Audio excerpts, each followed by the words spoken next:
Мен Сейфуллаев Камал Шимбай районынан келдім. Мен көптен берлі Алпамыс стоматент клиникасын күзетіп баратығын едім. Хам көптен берлі естетігін едім. Халық арасында халыққа кеңінен қызмет көрсетіп жатырған болдым. Һәм мен Алламұрат ағаның консультациясына жазылып, Алламұрат ағаның өзінен жеке консультациялар алдым. Алламұрат ағаның консультациясының ұнаған жері менің тісім жүдә бір ашынарлы жағдайда еді. Бұл жердегі жаңа технологиялар менен Алламұрат аға менің келешектегі болашақ күлкімді көрсете алды.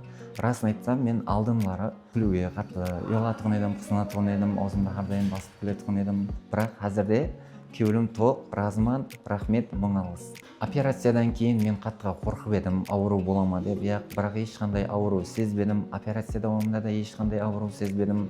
Әмде ең ұнаған тарапы, мен жұмысыма байланысты тіс зәрur еді. Һәм операциядан кейін сразу тіс уақытыншалық тіс қойып жіберді. Алпамыс стоматент клиникасын қымбат деп естетін едім, бірақ та ол дәрежеде қымбат емес, ақшасына арзиды.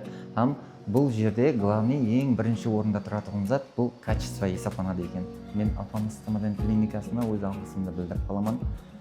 Һәм бұл жердегі жұмыстарына докторға табыстар тілеймін. Һәм Алламұрат ағаға айрықша рахметімді айтамын.